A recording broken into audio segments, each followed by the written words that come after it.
بسم اللہ الرحمن الرحیم۔ السلام علیکم عزیز طلباء، امید ہے آپ سب خیریت سے ہوں گے اور ان چھٹیوں کو بأحسن طریقے سے استعمال میں لا رہے ہوں گے، کو ضائع امید ہے نہیں کر رہے ہوں گے آپ لوگ۔ آج سے ہم اپنے آن لائن لیکچرز کا آغاز کریں گے اپنے اردو کے مضمون کے حوالے سے، اردو سبجیکٹ کے حوالے سے۔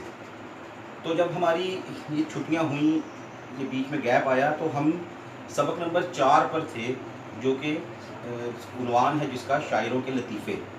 تو آپ سب کو پتہ ہے کہ ہم جب سبق شروع کرتے ہیں تو ہمارا یہ معمول ہے کہ ہم اس سے پہلے مصنف کے تعارف کو جو ہے وہ ضرور ڈسکس کرتے ہیں، کیونکہ مصنف کا تعارف جو شروع میں دیا گیا ہوتا ہے سبق سے پہلے، وہ انتہائی اہم ہوتا ہے، خاص طور پر جو معروضی طرز ہے اس کے لیے۔ اور معروضی طرز یعنی ایم سی کیوز جو ہیں وہ ایک ایسا پورشن ہے جس میں انتہائی احتیاط کی ضرورت ہوتی ہے اور بچے عموماً اس کو جو ہے وہ نظر انداز کر دیتے ہیں۔ تو ایم سی کیوز کے پورشن کو بڑے ہی بھرپور انداز میں جو ہے وہ تیار کریں۔ 15 نمبر کے ایم سی کیوز آتے ہیں ہمارے بورڈ کے پیپر میں، تو اس میں پورے نمبر لینا جو ہے وہ بڑا اہم ہوتا ہے، تبھی ہم ہائیسٹ مارکس کی طرف جا سکتے ہیں اردو کے سبجیکٹ میں۔ تو مصنف کے تعارف کو دیکھتے ہیں۔ سبق جو ہے وہ ہمارا ہے شاعروں کے لطیفے، یہ سبق نمبر 4 ہے۔ مصنف ہے اس کے مولانا محمد حسین آزاد۔ مولانا محمد حسین آزاد 1830 میں پیدا ہوئے اور 1910 میں وفات پائی انہوں نے۔ ان کے والد مولوی محمد باقر معروف عالم دین اور صحافی تھے۔ 1857 میں جب جنگ آزادی ہوئی تو اس کی ناکامی کے بعد جو ان کے والد ہیں وہ انگریزوں کے ہاتھوں مارے گئے، اور جب والد انگریزوں کے ہاتھوں مارے گئے تو پھر ظاہری بات ہے کہ ساری ذمہ داری جو تھی وہ اپنے کندھوں پر آن پڑی۔ تو پھر تلاش معاش روزگار کی تلاش میں دلی چھوڑی، لکھنؤ، حیدرآباد، 2 شہروں کا جو ہے وہ رخ کیا۔ وہاں سے پھر لاہور پہنچے اور لاہور پہنچ کر جو ہے یہ محکمہ تعلیم میں 15 روپے ماہوار پر جو ہے وہ ملازم ہوئے، اور جو محکمہ تعلیم تھا انہوں نے ان سے کئی درسی اور نصابی کتب جو ہے وہ لکھوائیں، کئی کتابیں جو ہے وہ انہوں نے لکھ کر دی محکمہ تعلیم کو۔ اس کے بعد انہوں نے انجمن پنجاب میں جو ہے وہ شمولیت اختیار کی۔ اس میں یہ انجمن پنجاب میں یہ لیکچرار بھی رہے اور سیکرٹری کے عہدے پر جو ہے وہ فائز رہے۔ گورنمنٹ کالج لاہور میں عربی اور فارسی کے پروفیسر رہے۔ 1888 میں ان کو ایک دماغی مرض شروع ہوا جو مرتے دم تک باقی رہا، یعنی یہ اخیر عمر تک وہ مرض جو ہے وہ زائل نہیں ہوا، اس سے وہ صحت یاب نہیں ہو پائے، یہاں تک کہ اس دار فانی سے کوچ کر گئے۔ مولانا محمد حسین آزاد کو جو چیز دوسرے مصنفین میں ممتاز کرتی ہے، جو ان کی وجہ امتیاز ہے، وہ کیا ہے؟ وہ ان کا اسلوب ہے، ان کا لکھنے کا انداز ہے۔ وہ کیا ہے؟ تمثیلی اسلوب۔ تمثیلی اسلوب کیا ہوتا ہے کہ اس میں انسان کے روپ میں، مختلف کردار کے روپ میں انسانی جذبات، احساسات نظر آتے ہیں۔ انسانی جذبات اور احساسات کو گویا ہم کہہ سکتے ہیں کہ ایسے پیش کیا جاتا ہے جیسے وہ جیتے جاگتے کردار ہوں۔ تو جیتے جاگتے کردار کے طور پر کسی بھی انسانی جذبے کو، انسانی احساس کو، انسانی رویے کو پیش کرنا، وہ کیا کہلاتا ہے؟ تمثیلی اسلوب کہلاتا ہے، تمثیلی انداز کہلاتا ہے۔ تو یہ ان کا خاص اسلوب تھا جس کو انہوں نے شروع کیا، یعنی یوں کہہ سکتے ہیں ہم کہ یہ اپنے اسلوب کے موجد یعنی ایجاد کرنے والے بھی تھے اور خاتم بھی تھے، انہی پر ختم بھی ہو گیا وہ، یعنی مکمل جو مہارت اس اسلوب میں حاصل کی وہ ان کے علاوہ اور کوئی نہیں حاصل کر سکا۔ بڑا کارنامہ ان کا اردو میں جدید طرز شاعری کی بنیاد رکھنا ہے، جس کی ابتدا کہاں سے ہوئی ہے؟ انجمن پنجاب۔ انجمن پنجاب کے تحت مختلف مشاعرے ہوئے اور اس میں پھر اردو کی شاعری جو تھی اس کے رخ کو جو ہے وہ چینج کیا گیا۔ جیسا کہ ہمیں پتہ ہے کہ اردو کی جو روایتی شاعری ہے وہ غزلوں پر مشتمل تھی، اور غزلوں میں زیادہ تر جو موضوعات تھے وہ روایتی موضوع ہوتے تھے، یعنی عشق اور عاشقی کے موضوع پر۔ لیکن مولانا محمد حسین آزاد نے دوسرے اپنے ہم اثر شعراء کے ساتھ مل کر جو ہے وہ کیا کیا ہے کہ اس رجحان کو تبدیل کیا اور لوگوں کے رجحان کو، شعراء کے رجحان کو موضوعاتی شاعری کی طرف جو ہے وہ لے کر آئے۔ تو پھر اس کے بعد موضوعاتی نظمیں جو ہے وہ کہی جانے لگیں، اور موضوعاتی نظمیں ہی پھر آگے چل کر آپ کو پتہ ہے کہ ہماری جو ہے وہ اصلاح کا بھی باعث بنی ہے۔ مولانا الطاف حسین حالی نے، علامہ اقبال نے موضوعاتی نظموں کا سہارا لے کر ہی کیا کیا ہے؟ ہمیں ہماری اصلاح کرنے کی جو ہے وہ کوشش کی۔ اہم تصانیف کو دیکھ لیں۔ اہم تصانیف میں ان کی ہے آب حیات، دربار اکبری، نیرنگ خیال، قصص ہند اور سخندان فارس شامل ہیں۔ تو یہ کتابوں کے نام آپ نے یاد کرنے، یہ یاد کرنے والا کام ہے۔ آپ کی جو کتاب ہے اردو کی درسی کتاب اس میں یہ لکھی ہوئی بھی ہیں، تو ان کو یاد کریں. یہ شارٹ کویشچن بھی پوچھا جا سکتا ہے، مختصر سوال، اور ایم سی کیوز میں بھی پوچھ سکتے ہیں کہ آب حیات جو ہے وہ کس کی تصنیف ہے، یا نیرنگ خیال کے مصنف کون ہیں. ٹھیک ہے، تو اس طریقے سے یا مصنف مولانا محمد حسین آزاد کی کوئی سی 2 یا 3 یا 4 کتابوں کے نام لکھیں. تو یہ short question M C Qs میں پوچھا جا سکتا ہے، اس کو یاد رکھیے گا. اس کے بعد اہم بات کیا ہے کہ اپنے استاد ابراہیم ذوق کا جو دیوان مرتب کیا وہ مولانا محمد حسین آزاد نے کیا. مولانا محمد حسین آزاد کے استاد کون ہیں؟ ابراہیم ذوق. ابراہیم ذوق کا دیوان کس نے مرتب کیا؟ مولانا محمد حسین آزاد نے. موضوعاتی شاعری بھی کی انہوں نے، اگرچہ اچھے شاعر نہیں تھے. ٹھیک ہے، جتنی مہارت سے نثر لکھی ہے انہوں نے، شاعری اتنی مہارت سے نہیں کر سکے، بہرحال کی ہے، لیکن موضوعاتی شاعری کی جو نظم آزاد میں جو ہے وہ شامل ہے. تو یہ تھا مصنف کا تعارف. اس کو میں ایک دفعہ ریوائز کرتا ہوں، ذرا آپ اس کو غور سے دیکھیے گا. سبق کا عنوان کیا ہے؟ شاعروں کے لطیفے. مصنف کا نام مولانا محمد حسین آزاد. کب پیدا ہوئے؟ 1830 میں. تاریخ وفات کیا ہے؟ 1910. ایک چیز جو ہے وہ کیا، کہاں پیدا ہوئے؟ تو یہ دلی میں پیدا ہوئے. دلی میں پیدا ہوئے. والد کون تھے ان کے؟ مولوی محمد باقر، معروف عالم دین تھے، صحافی بھی تھے. انگریزوں کے ہاتھوں مارے گئے 1857 کی جنگ آزادی کے بعد. پھر تلاش معاش میں دلی چھوڑی. کہاں کہاں کا سفر کیا؟ لکھنؤ پہنچے، حیدرآباد گئے، پھر لاہور آئے. محکمہ تعلیم میں 15 روپے ماہوار پر ملازمت اختیار کی.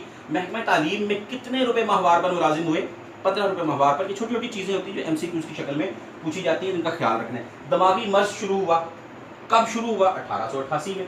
1888 میں ان کو دماغی مرض شروع ہوا اور وہ اخیر دم تک ساتھ رہا، پھر وہ ظاہر نہیں ہو سکا.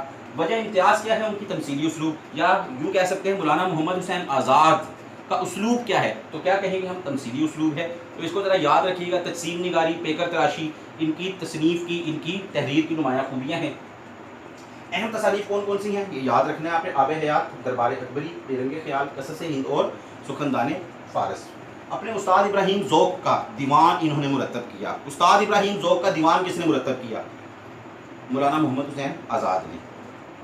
تو یہ تھا مصنف کا تعارف. اس کو اچھے طریقے سے جو ہے وہ ایک دفعہ پڑھیں، یاد کریں. 2-3 دفعہ پڑھنے سے یاد ہو جائے گا. ایم سی کیوز کی شکل میں یہ پوچھے جاتے ہیں سوال، اور انتہائی اہم ہوتے ہیں، اور بعض دفعہ یہ شارٹ کویشچن کی شکل میں بھی آ جاتے ہیں. تو اب ہم اگلے سبق کا جو ہمارے اپنے سبق کا آغاز کرتے ہیں. شاعروں کے لطیفے. لطیفہ جو ہے یہ کوئی جوک نہیں ہوتا، یا جس کو سن کر انسان ہنسے اور ہنس ہنس کے اس کے پیٹ میں بل پڑ جائے، ایسا نہیں ہوتا. لطیفہ جو ہے وہ لطیف بات، جس میں کوئی باریکی چھپی ہو. ایسی بات کرنا جس میں کوئی باریک نقطہ موجود ہو، تو ایسی بات کو جو ہے وہ کیا کہتے ہیں؟ لطیفہ کہتے ہیں. تو شعراء کی جو آپس کے معاملات تھے، ان کی جو آپس کی باتیں تھیں، تو بعض دفعہ اس میں کچھ بات اس طرح کا رنگ اختیار کر لیتی تھی جو انتہائی دلچسپ ہو جاتی تھی. اس میں کوئی نہ کوئی باریک بات جو ہے وہ پیدا ہو جاتی تھی. تو انہی کو، ان واقعات کو جو ہے وہ مولانا محمد حسین آزاد نے کیا کہا ہے؟ شاعروں کے لطیفے کہا ہے، یعنی شاعروں کی لطیف باتیں. تو پہلا جو لطیفہ ہے وہ میر اور مرزا کے کلام کے بارے میں ہے. میر تقی میر، اور ان کے ہم اثر شاعر ہیں مرزا رفیع سودا. یہ مرزا سے مراد یہاں مرزا غالب ہرگز نہیں ہے، کیونکہ مرزا غالب ذرا مشہور ہیں، تو عموماً بچے غلطی کرتے ہیں یا غلط سمجھتے ہیں کہ یہ شاید مرزا غالب ہیں. مرزا غالب نہیں ہے، مرزا رفیع سودا ہے. تو میر اور مرزا یعنی مرزا رفیع سودا کے کلام پر 2 اشخاص کے درمیان بحث ہوئی. کہاں ہوئی؟ لکھنؤ میں. لکھنؤ میں جو بحث ہوئی تو بحث طول پکڑ گئی. طول کیوں پکڑ گئی؟ دونوں کسی نتیجے پر نہیں پہنچ پائے. یعنی اپنے اپنے جو پسندیدہ شاعر تھے ان کی بڑائی میں، ان کی فضیلت میں اپنے اپنے دلائل دیتے رہے، لیکن دونوں کے جو دلائل تھے وہ ایک سے دوسرے پر بھاری تھے، تو فیصلہ نہیں ہو پایا. دونوں جو تھے جن کے درمیان بحث ہو رہی تھی وہ خواجہ باسط کے مرید تھے. لکھنؤ میں جن 2 اشخاص کے درمیان بحث ہوئی وہ کس کے مرید تھے؟ خواجہ باسط کے. دونوں خواجہ باسط کے پاس آ گئے اور کہا حضرت آپ فیصلہ کریں، ہماری تو بحث کسی نتیجے پر نہیں پہنچی، آپ بتائیں دونوں میں سے اچھا شاعر کون ہے؟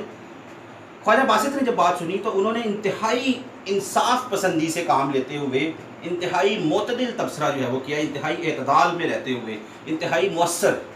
کیا کہا انہوں نے کہا دونوں صاحب کمال ہیں. یعنی دونوں کی فضیلت میں، دونوں کے ہنر میں، دونوں کے کمال میں، دونوں کی مہارت میں کوئی شک نہیں ہے. فرق کیا ہے دونوں میں؟ آخر وجہ کیا ہے کہ جو ایک دوسرے سے الگ ہیں یہ، یا ان کا انداز؟ تو وہ کیا ہے؟ وہ ان کا انداز ہے. کیا انداز ہے؟ میر کا کلام انہوں نے فرمایا آہ ہے. آہ کلمہ افسوس ہے، یعنی رونا دھونا، افسوس کا عنصر جو ہے وہ غالب ہے میر کی شاعری میں. اور مرزا کا کلام واہ. واہ جو ہے یہ کلمہ تحسین ہے، تعریف کا کلمہ ہے، تعریفی کلمہ ہے. تو مرزا کے کلام میں تھوڑی سی شوخی نظر آتی ہے، تھوڑا سا تنتنا نظر آتا ہے. ٹھیک ہے، ان کے انداز کے اندر تھوڑا سا چنچل پن جو ہے وہ نظر آتا ہے ہمیں. تو پھر مثال کے طور پر دونوں کا ایک ایک شعر بھی جو ہے وہ پڑھ دیا. میر کا شعر پڑھا. کیا تھا وہ شعر؟ سرہانے میر کے آہستہ بولو، ابھی ٹک روتے روتے سو گیا ہے. جیسا کہ میر کا انہوں نے بتایا کہ میر کا کلام ہے، اس میں رونا دھونا پایا جاتا ہے، غم الم موجود ہے، تو وہی ترجمانی اس شعر میں نظر آتی ہے. اور پھر مرزا سودا کا شعر پڑھا. دونوں کا موضوع ایک ہے، سودا کی جو بالی پہ ہوا شور قیامت، خدام ادب بولے ابھی آنکھ لگی ہے. تو دونوں اشعار پر جب غور کرتے ہیں ہم، تو دونوں میں ہی ایسے شخص کے سرہانے رونے سے شور کرنے سے منع کیا گیا ہے جس کی ابھی آنکھ لگی ہے. کیونکہ عموماً کچی نیند انسان جب جاگتا ہے تو وہ تھوڑا سا اس کے اندر چڑچڑاپن آ جاتا ہے، اور عموماً جو ہے انسان کی طبیعت پر جو ہے وہ بڑا گراں گزرتا ہے. لیکن دونوں کی بات کرنے کے انداز میں بڑا فرق جو ہے وہ ہمیں نظر آتا ہے.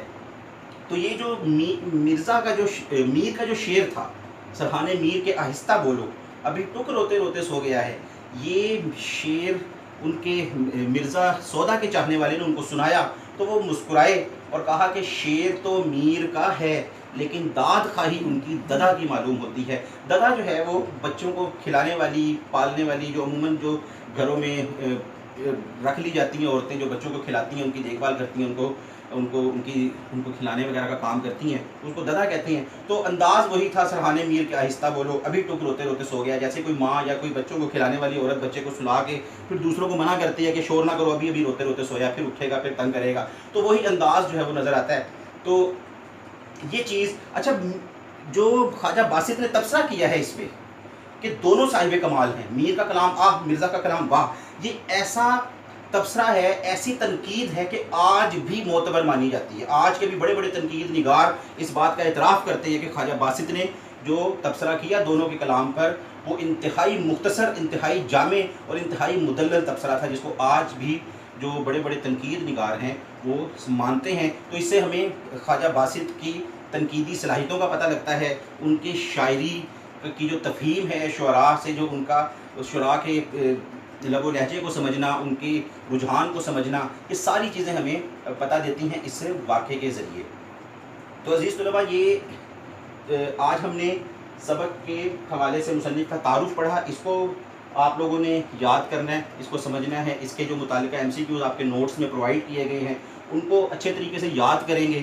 اور اس کے علاوہ جو ہم نے پہلا جو نثر پارہ آج ہم نے یعنی جو پہلا لطیفہ ڈسکس کیا ہے، اس کو اچھے طریقے سے پڑھیے گا. اور نوٹس میں ہی اس کے نثر پارے کی تشریح دی گئی ہے. اسی لطیفے میں سے ایک نثر پارہ بھی ہے. تو اس نثر پارے کی تشریح کو جو ہے وہ آپ یاد رکھیے گا، یاد کیجیے گا اچھے طریقے سے. تو اگلا جو سبق ہے، یعنی جو بقیہ سبق ہے ہمارا، دوسرا لطیفہ اور پھر یہ سبق، تو وہ انشاءاللہ ہم اگلے لیکچر میں جو ہے اس کو ڈسکس کریں گے. تب تک اپنا خیال رکھیے گا. اللہ حافظ.